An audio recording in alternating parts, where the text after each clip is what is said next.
What's up, everybody? Welcome back to another episode of the Dripping Creativity Podcast. I am your host, Chris Corvan, and today we have a multi-talented guest who has truly embraced the art of storytelling across genres.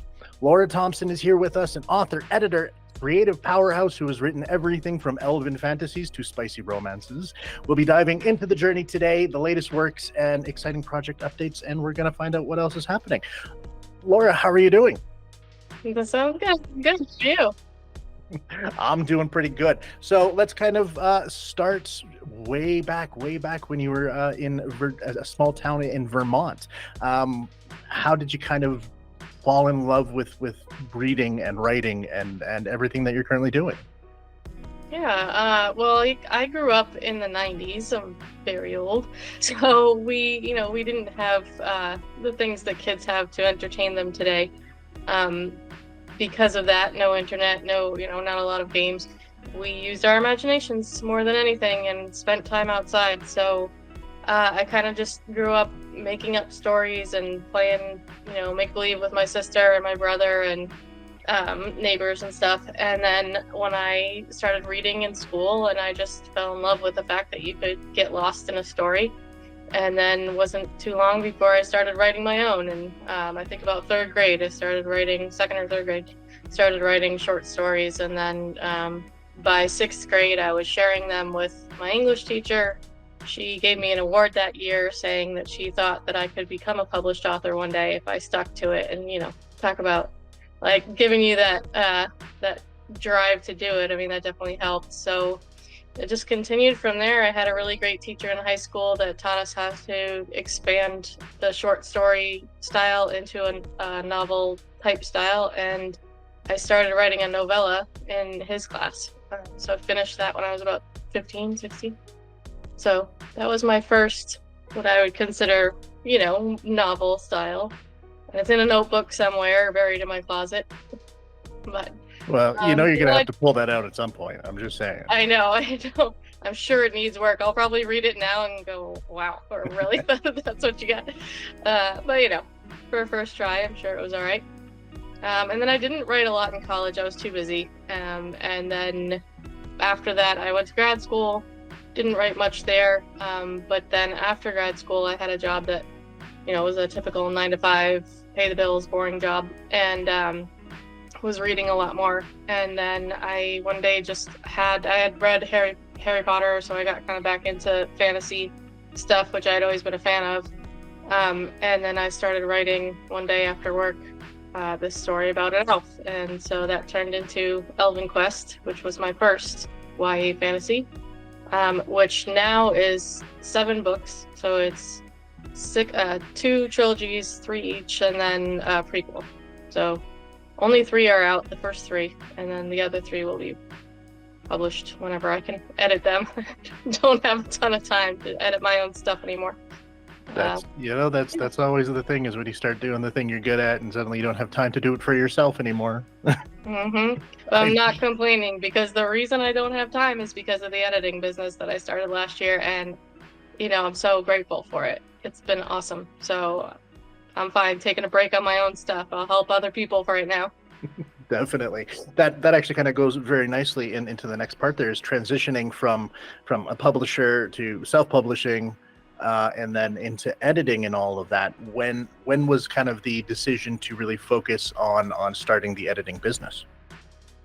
So I've been freelance editing for 5 years on and off, 6 years maybe. So the whole thing really started because I was pulled in by a vanity publisher in the beginning of my publishing journey, and found out pretty quickly that was, a mistake. Everything you hear about is true. Like they don't produce a good product, and they take advantage of you and your goals and everything. So yeah, it was not a great experience. And the biggest disappointment in that was the editing. I really thought that I was paying for the editing, quality editing, and it was just terrible. So after that, I kind of thought, well, I need to learn some of this on my own and try to do it on my own, because I want that control back. So I decided to do self-publishing and have that control. And I learned kind of A little bit through study, but a lot through just experience. I knew I wasn't great with the technical line editing, copy editing kind of stuff. I would really have to go back to school for that. So I focused more on developmental because that's where my head was at, and I felt like that's where my strengths were. And I went on Upworks.com and just put myself out there as brand new, just getting my feet wet editor, kept my prices really low, told them this was kind of my first go. And I had 3 or 4 clients right off the bat that I really enjoyed working with, and they had good things to say. And so I just stuck with it for, kind of went on and off for a little while. I took a break for a little bit and then got back into it. And in the meantime, I met who is now my best friend named Mike. And he and I met in an online group, and he had the same exact experience that I had, but lost a whole lot more money with a vanity publisher than I did, but was really the same exact reaction, very disappointed. And he does have that technical brain. So he went back to school for the line editing and copy editing, graduated top of his class. So he was editing my stuff for that. I was editing his stuff for developmental because he needed help with that part. So we have always done that, I think, we've been friends now for 8 or 9 years.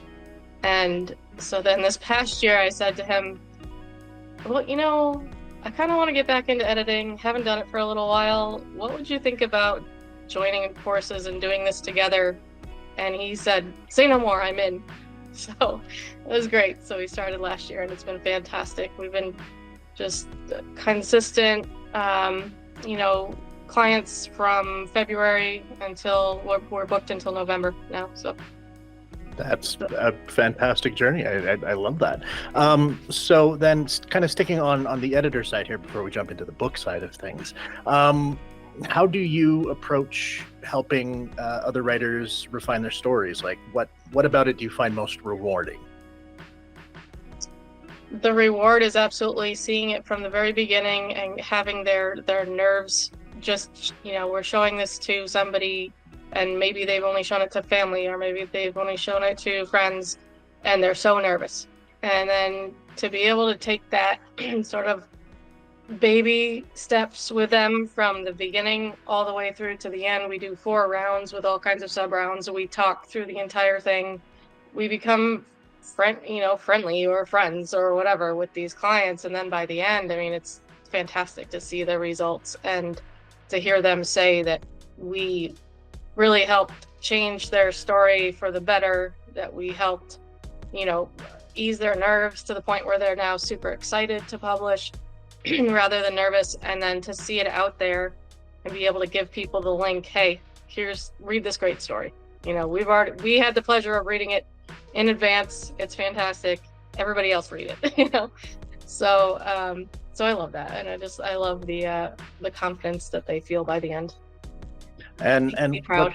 What's kind of your approach to it? Because there's a whole lot of different editors out there that approach things very differently. What is your overall, if a client was to come to you, how would you kind of approach doing the editing with them? Yeah, well, more than anything, we believe in honest communication, but we also don't want to crush them. If we have criticisms, we say it in a constructive way. We work through it where this needs work, but this is positive. Let's focus on what needs work, and positively together, let's, make some changes. And we always say, if you don't agree, it's your book, baby. You can do whatever you want. That we tell you the standards of the publishing industry, what people would expect to see. If you were going to, query for a traditional publisher, what they would expect to see. So we go about it that route. Like, we try to educate anything and support. And like my partner always says, we what does he say? We under promise and over deliver. So that's what we strive to do. We'll say, okay, we can try to meet your deadline. We can do this or that. We're not going to promise, because it's pretty hard to definitely stick to some deadline. Just depends on a lot of factors. But what we can promise is by the end, you'll have this beautiful polished manuscript that you're proud of and that you'll want to publish. So that's what we do. Definitely, I love that. So when it comes to choosing clients to come in, do you have a specific type of project that you like to work around, a specific genre, or are you just kind of everywhere? No, we're kind of open. Mostly right now, we've had fantasy and sci-fi. So those have been kind of our big amount. Largely, those are the clients that come to us. I think because we're fantasy authors too, and we're on a lot of fantasy pages and things like that. So we get that audience. But we've also had some contemporary romance clients as well, and we love those too. We're both softies, so we really like the romance genre. But we would love to do anything really. I mean, we really both like mystery. We'd love to get a mystery. We'd like to get just some horror too, just for a total change, or I'm not a huge horror fan, but I think it'd be really cool to do something like that I wouldn't normally read. So yeah, I mean, pretty much anything. All right, well, just to kind of cap off the segment with the editing and all here, why don't you drop the name and the links for that, just so we can have it kind of all together. Yep. Sure. We're at Writer's Journey Services. You can find us on, the web. I have Instagram and Threads handle for it. Don't do much on Facebook, but those three, you can find us. Perfect. So then kind of as we transition into other things, how do you balance your writing career with the editing work? Do you find one kind of takes over more than the others? I know you mentioned it a bit at the top there. I did, yeah.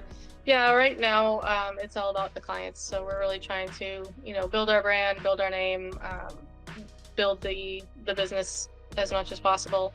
I'd love to get it to the point where we're, hosting big conferences and stuff like that. That would be my dream. So to have it blow up to the point where it's huge. And we have to hire staff. I mean, really. But right now, that's our focus. We really want to help as many authors as we can. And so we're focusing on that. And then I try to take a break every now and then, though, and throw in some of my own. I have a backlog of books at this point that I've written for years that need to be edited before they can be published. So I think I'm up to 8 or 9 of them that I kind of jump back and forth and edit pieces of this one, pieces of that one. And then I'm doing a special project for my dad right now. So he wrote a couple of plays a long time ago, and never really did anything with them, but I always thought they were really cute and needed to be out in the world. So I'm putting them together to make one book, Seniors 1 and 2 it'll be called. So just want to do that for him as something special. So that's my current project, kind of get that done and then give that to him hopefully in October. That was fantastic. I love that. I love that that type of merging of project ideas between generations. I know that one well. Okay, so let's kind of break into Elven Quest here, and why don't you tell us a little bit about the series itself? Sure. So the series of Elven Quest, like I said, it was really my first book baby. It took quite a few years to do the first one. Only took about, I don't know, a year and a half to write it, and that was 3 books. Went through the editing process, the publishing, all that. Got it back from that vanity publisher and edited it again and republished it. But the story itself is about a half-elf girl named Isabel. She's about 15 when the story starts. And she lives in a small town. This is way back in the olden days. I always like the old-timey stories. So think riding horses and walking places and doing their journey on foot. That's the way it is. So so she grew up in this little farming community just with her father. Her mother had passed away when she was little. She doesn't remember her much. And she always felt like she was different from everybody else. She has different looks, but on top of that, she has these abilities that she can kind of predict things before they happen. She can hear far distances away. She seems to have some control over elements, over water especially. and she has this gut feeling that danger is coming their way. Doesn't know why. She meets an old lady that she's never met before in the forest, who tells her that there is danger coming and that if they don't move now, they'll be killed. So she tells her that she has the ability to convince the adults to move, and she's like, I'm a kid, they wouldn't listen to me. And she says, no, you do have this ability and I'll teach you how to use it. So she tells her how to do it, and then she's successful. They move into the woods in hiding. These creatures come through, destroy their town, and they have to go back and rebuild. And she visits the woman again, and the woman tells her her history, which is that she's a half-elf from her mother's side. And she kind of tells her what that means, teaches her about the magic that she can do. And some of the magic is hidden from her, so she experiences things throughout her journey and grows magically. But then she's told that she has to leave her village to try to help find the hidden elves that are in hiding, that have been in hiding for centuries at this point. And she needs to tell them that they need to work together to fight this evil. And of course, there's some resistance and everything like you get with a hero's journey. But ultimately, they go on this journey, her and her best friend, and they grow, they change, they mature, they fall in love for the first time, and then they fight this big dark evil that's come their way, and she finds out some more secrets about herself and her family. So that good old-fashioned hero's journey. Hey, you know what? There's a reason why it's one of the best ones to go to. That's right. It's a lot of fun to do. So the entire series itself, you said 7 books. You have a prequel and then 2 trilogies. With the second half of the trilogy and all of that, how is it similar to the first? It's so it's the same similar characters. There are new ones. This takes place 20 years after. So the first one, Isabel, ends when she's about 16. This one, she's in her 30s. So she's a mom now. Her best friends are mothers and fathers now. So you get that more adult feel, but it's still, I would say it's still YA. It's not, or maybe older YA, but it doesn't get into the adult themes too much. But it does focus around their kids. So they have kids, and their kids are learning about themselves and their magic and each other and the world. There's a new threat that comes in, and it doesn't take place on their world. They have to travel to their homeland, Elven land, that they've never been to. So that in itself is a tricky situation to get there and to be able to navigate this other world that they've never been to. So I think it's similar in that you'll find the same sorts of themes. You'll find the kids that are questioning themselves and not sure of their talents and everything, but then they blossom throughout. You'll get the protective parents who are looking at them going, wow, they're going through the exact same thing that we're going through, so there's that nostalgia there. And then some similar magic and new creatures, new magic that comes in. But yeah, similar story, still hero's journey. It's written a little differently just because Isabel's story really followed chapter by chapter her. Parts of it were told from her point of view. This one is more, it jumps around a little more. So not every chapter necessarily focuses on her. Some of them focus on the kids, some of them focus on the parents. It's all kind of back and forth. So a little different style, but excellent. So one of the questions that I love to talk to about writers is the development of characters and all that, because a lot of times, sometimes they're fleshed out for a specific reason, other times they just kind of wander into the writer's brain and it's like, hey, I'm here, deal with me now. How do you go about creating your characters? Yeah, they're mostly always the latter. I'm not a planner, so typically I'll have 1 or 2, maybe 3 or 4 characters in my head going into it, but then there's always these side characters and even what turn out to be main characters that pop in, and I go, oh, okay, you're interesting, let's talk to you more. So then they kind of become folded into the story in whatever reason, and I really let them drive me in how the story is going to be written. So I always say they're like it's like walking through a woods with a stranger at first. You know, I'm kind of following them along, trying to talk to them, but it's all small talk and a little awkward. But then we go through this journey together, and by the end, they're like my best friend, and we're walking along with our arms around each other and laughing. And I trust them. Like, my characters just guide me, and I trust them, and it works out.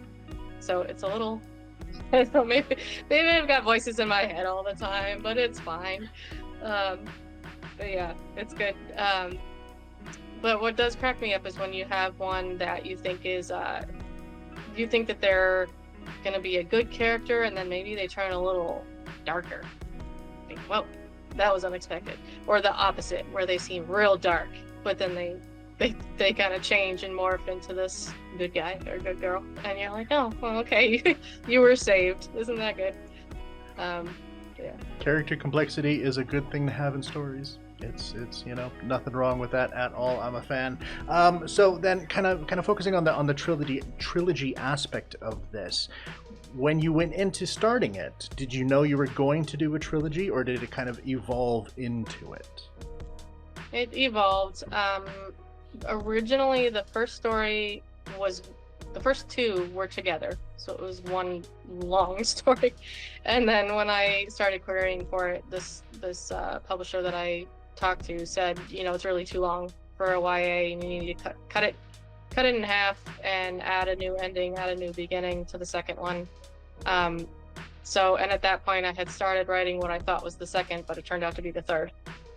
So that's what I ended up doing. I split it into the three, but I think it worked. It was just a matter of trying to figure out a good ending for the first one was the toughest part, because you want to leave enough details and questions and things like that open so that people want to read the second book, but you also don't want there to be, for it all to be a hook. You don't want nothing to have happened, nothing to be accomplished, because then people just are disappointed. I read all this for what? And nothing happened. So you don't want that. So it's very tricky. You really have to figure out a good way to make some big conclusion happen, some big, a confrontation, and then something resolved. And the characters obviously kind of grew and matured through that time, so they're a little different. But then, like I said, you want to leave some of it open so that people go, oh, wow, this other thing is still to come. Well, now I got to finish reading it. And you do that with all of them, really. But and the woman that taught me that, or that talked to me about it, she said to me, if you look at the first, because she knew I was a Harry Potter fan, she said, if you look at the first Harry Potter, that could have been a standalone. And that's the way she wrote it on purpose. And that's why they accepted it, because they never, publishers never know if it's going to flop. So they don't want to be, sucked into seven book, series that might flop. So they tell you the first one especially needs to be concluded somehow. So that's what I tried to do. And then, the second one and third one, the second one's a little more open. It's a little more of a hook, but still some things accomplished. And then the third one is the wrap up. So yeah, the beginning, middle, and end. Excellent. And then you start again with the end. So then what does the prequel kind of focus on? What's the overall? The prequel is about Isabel's mother, Ophelianda. So in the first book, you hear some of her history, but it's always kind of vague. There's always bits and pieces that you're connecting here and there throughout the books. Even in the fourth, fifth, and sixth book, she finds out things that she didn't even know this whole time. And this has been 20 years that she's been learning about her mother, and things are still popping up. So I felt like once you had that whole full story, and you saw what happened to her children or her child later in life, it'd be neat to kind of go back and get to know the woman herself. And she's a huge part of it. So I did. I started when she was, I think the book starts when she's 5 years old, and then goes up until the point where I talk about her running away and passing away. So, and that's where the Isabel story starts. So I felt like it was a good kind of bookend, It did take me a while to write, though. I was afraid that it was too boring, to be honest. So that was a little tricky. I was trying to figure out how to add some action in, but still make it about her and believable and show her growth and her change and her age. She had to age a lot in one book, so that was a little tricky. When it comes to doing time jumps within books like that, it is exceedingly tricky because your brain kind of wants to follow the logical path of things. When you were planning that one out, however you pants your way through it, were there kind of like specific moments where you're like, oh, this is actually going to fit perfectly here and makes for a good segue, or were the segues into a new age kind of the issue you were facing? Yeah, it was a little bit the second one, but the way I kind of went about it was just to try to figure out her family travel. So the sea elves travel all over the place constantly. So, I didn't want them to constantly be on a boat because that would be a little boring, and then no action would happen. So I had to figure out, okay, well, why are some good reasons why they would come to shore, and where would they go, and what would they do, and how does that connect to her history and her past, and then what happens to her later on, her future. So that was where I kind of took those time jumps. So when they would go to shore, we would have her going through something at a certain age, and then I would say, okay, now at this point, this is a good cutoff segue, and now we move on to, okay, then they went back to sea, they go to this other place, by then they've been out at sea for a year or whatever, and now she's this other age. So I kind of went about it that way, and figured that the sea parts didn't need to be really explained as much because everybody knows that's what they're doing. They're traveling, So I think that made it a little easier, but. Definitely. So, all right, let's kind of wrap up this section because we still have so much more to talk about here. But where can people find the current books on this series? So the first 3 are on Amazon. I published through Amazon KDP. So if you follow me on social media, I have a link tree on there that shows the links to everything. Or you can just go on Amazon and search for, the first one is The Burden of Destiny, Elven Quest, and it's Laura Thompson is my fantasy author name. And you'll find all the links down below in the description because you know what? Oh, that's helpful. I got you guys. Thank you. Okay, so now we're going to kind of twist and weave over into Witches of Tradbel Dam. Tradbel Dam? Mm-hmm. Did I Yes, say? that's right. Yes. You did it. Nailed it. So good at this. I'm a professional. You are? So this is an adult romantasy. What kind of inspired the story to begin with, and give us a little quick overview of what it's about. What inspired the story, believe it or not, I believe, was a past life remembrance mixed with a conversation that I had with my sister, mixed with a dream that I had.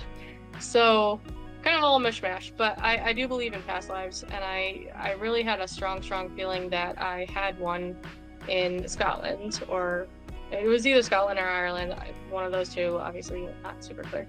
But I remember being chased by people and having that feeling like there was no hope for me. Like if they caught me, I was dead. And I believe that I was being charged as a witch.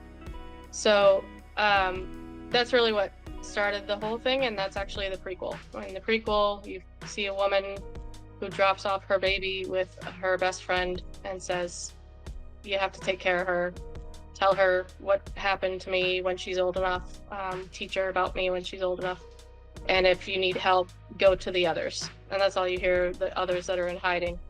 And then she runs, and you watch her run through this field of, I watch her in my head, you read her, run through this field of heather, and she gets to the edge of a cliff and just says, okay, it's death by the rocks or death by the fire or the noose. And then she jumps, and then that's all you see of her. And then skips ahead to 16 years later.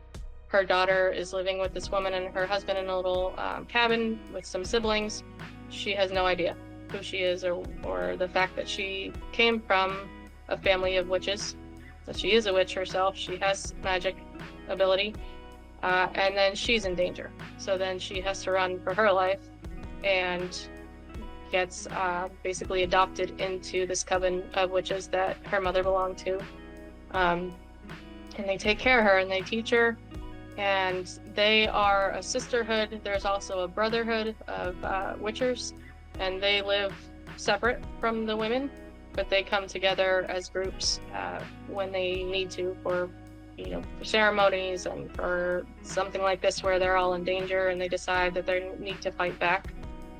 So then it turns into that story of they're going to work together now. They're going to get together with all the other magic races that are out there, and they've all been in hiding because they've been, attacked by those in power.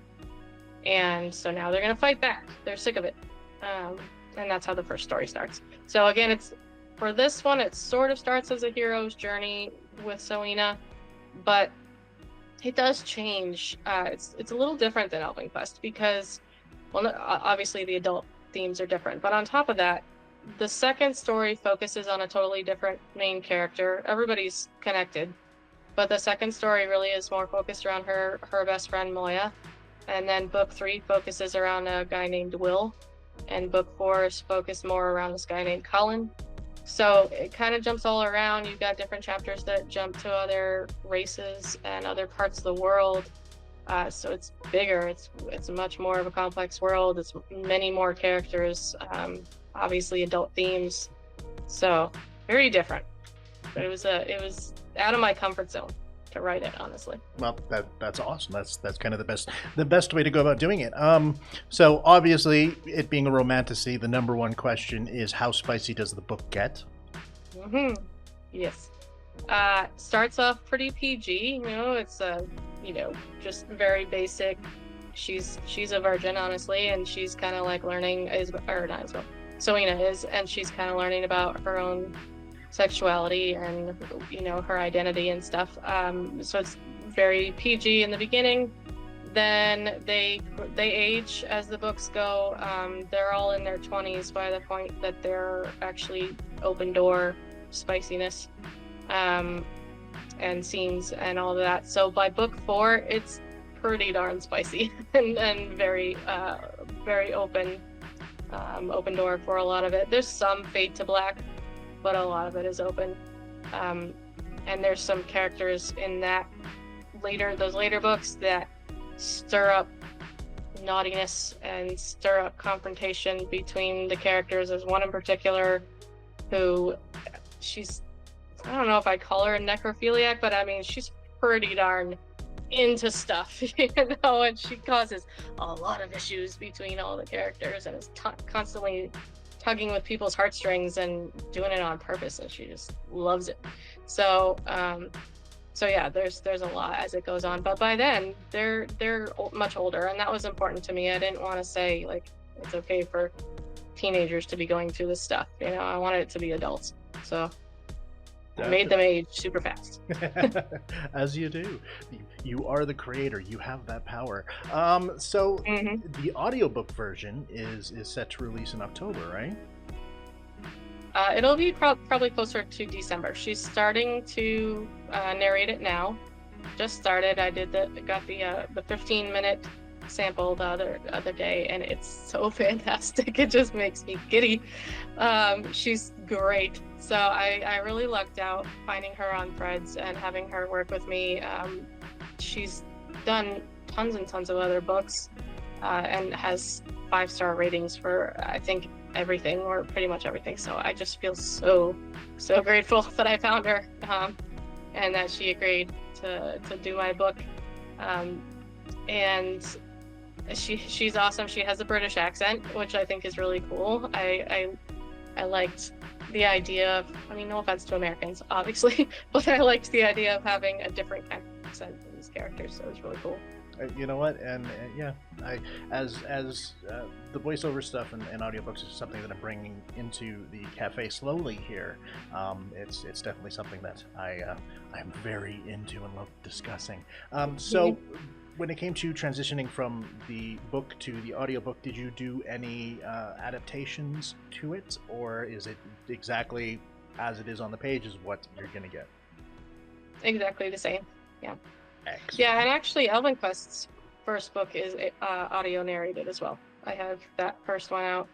Different narrator. She's also really good, decent narrator.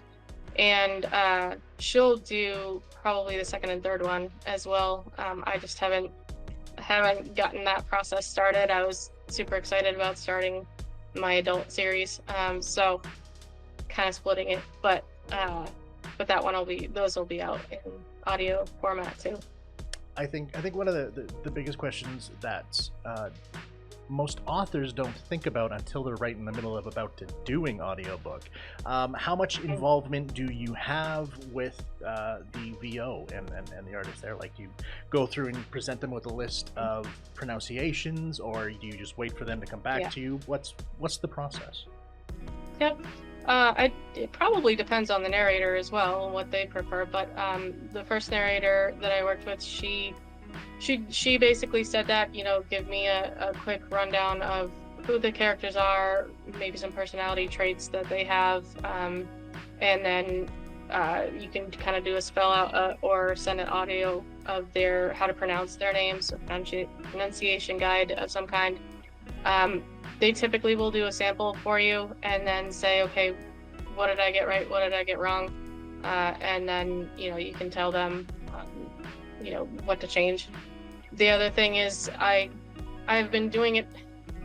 There are other platforms, but I do it through ACX, which is the Amazon owned one, just because it's easy. I already published through Amazon, so it's just easier that way. And they do the system where the narrator will send in either the sample or the chapter.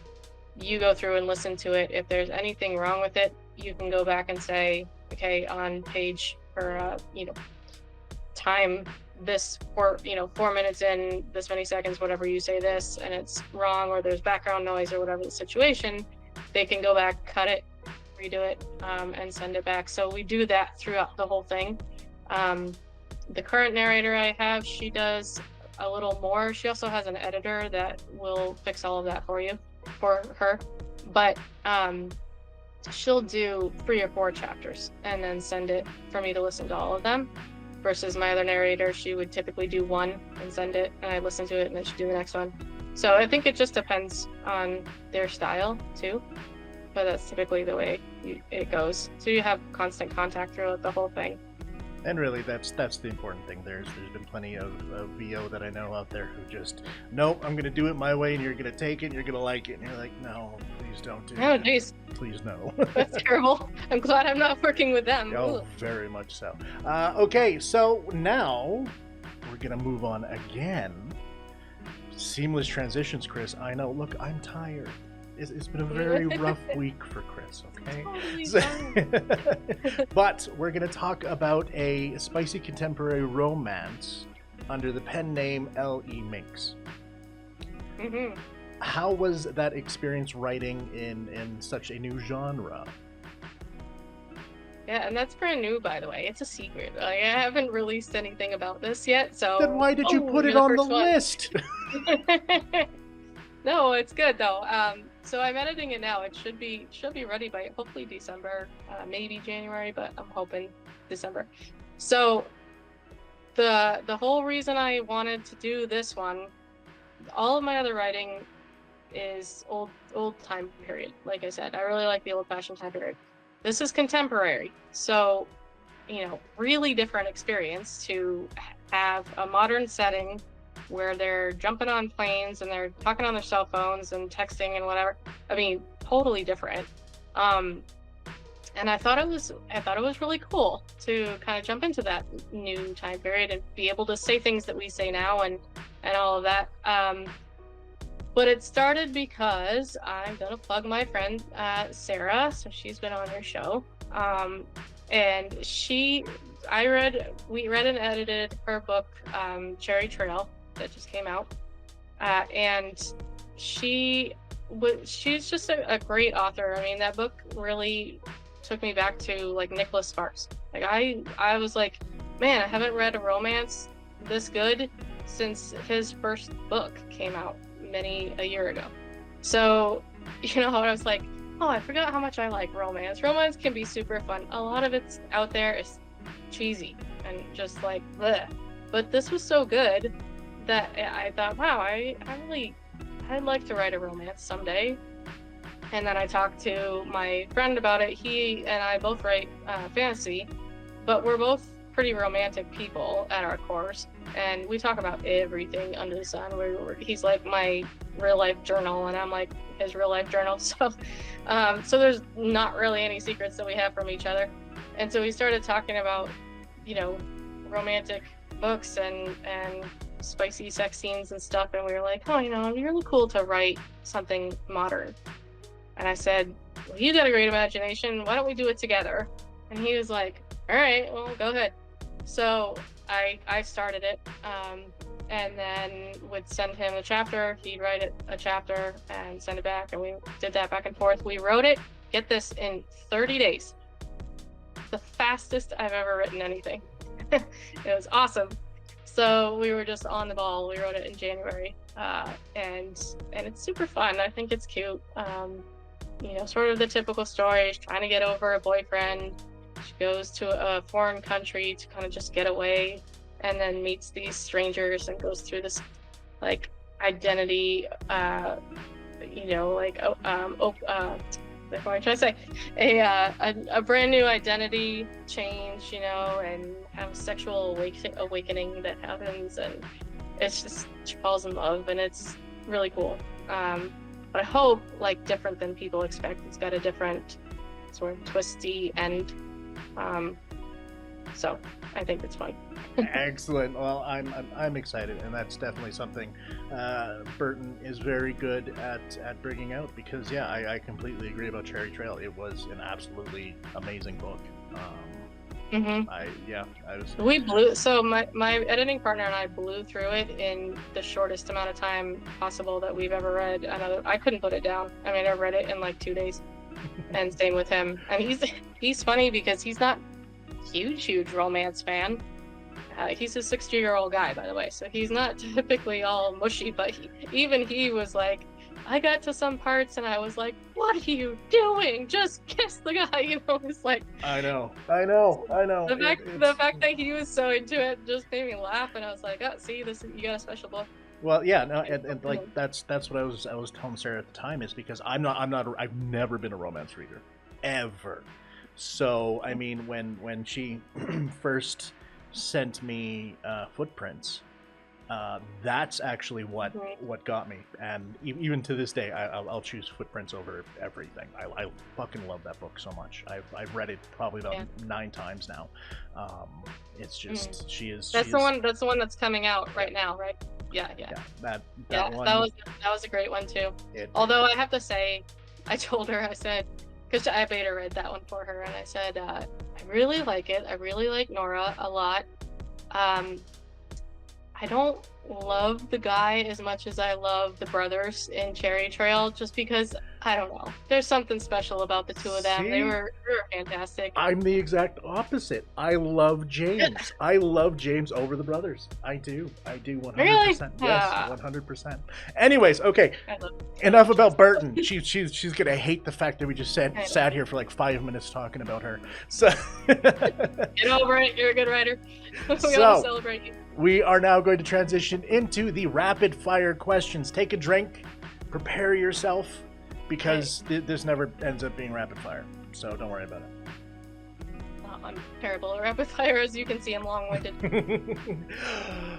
What was the last book you read that you couldn't put down? Published or not published? Because something you could talk about. Something you could talk about. Pretty fantastic. I don't know. I don't know, honestly. So some of the ones that I'm editing are like that, but I don't feel like I should talk about them yet, just because I don't know when they're coming out. No. But definitely, I mean, I don't really have time to read, honestly, for pleasure right now. So all the books that I'm editing, though, pretty darn good. I'll just put a beep right here so people think you said something and I bleeped it out. It's fine. If you could co-write a book with any author, who are you going to write with? My editing partner. We have plans to co-write. Haven't gotten to it yet, but he's my best buddy, and I think it would be awesome. We also both write fantasy, by the way. I have all these fantasy friends that all write fantasy. And if I can co-write with all of them, that'd be fantastic. That is entirely too wholesome. There's entirely too wholesome. I can't wait to write with him. That'll be fun. Favorite writing snack?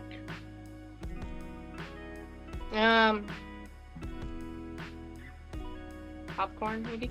Not bad. Popcorn a lot. So this one is kind of a double answer because I want one both as a writer and as an editor. Pen and paper or strictly digital? Digital. For both sides? Yeah. Yeah. Fancy. Best piece of advice for aspiring authors? Learn as much as you can. Reach out to people to learn and educate yourself. That's the best way you're going to grow. Perfect. Which character from Witches do you resonate with most? I think Moya. Moya's pretty darn badass, but she hides it well, and she's got a little bit of a snarky side, and she's sort of quiet a lot of the time, but then she pipes up, and she's always got something sort of snarky to say. And honestly, that's me. I'm typically well behaved, but then there's times where I just am not well behaved. Well, that's a lot like her. Amen. So. I know all about that one. One author that has heavily inspired your writing style. Ellen Montgomery. Oh, just one. All right. Well, Ellen Montgomery, I'd have to say. So I was a huge fan of Anna Green Gables growing up, and she definitely inspired me for sure. Excellent. And describe your writing style in 3 words. Words, not sentences. Words. Ew. I know. I love this question. It's so good. Sporadic.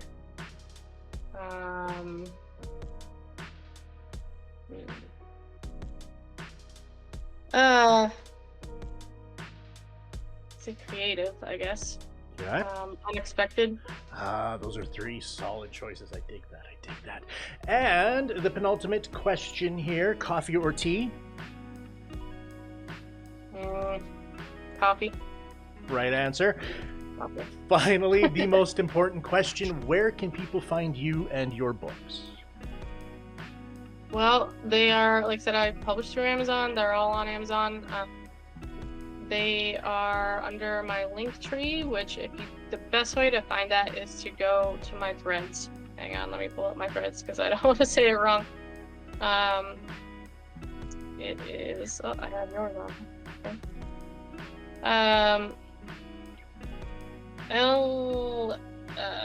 LE Thompson 06 _ author on threads.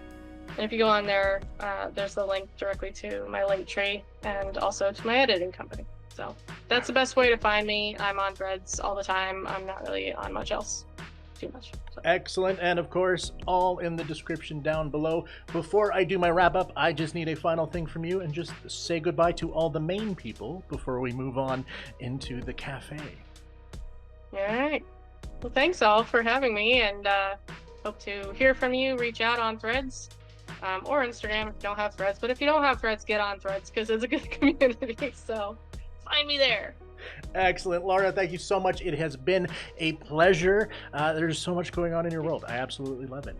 For those who want to keep up with Laura's work, make sure to check and follow out and all of that fun stuff. We are going to end right here with the main episode and roll right into the cafe for the Creative Coffee Cafe members and the Patreon supporters. So for everyone else that is not a member, make sure to subscribe, like, share it with your friends, and remember, stay creative, stay inspired, and until next time, see ya.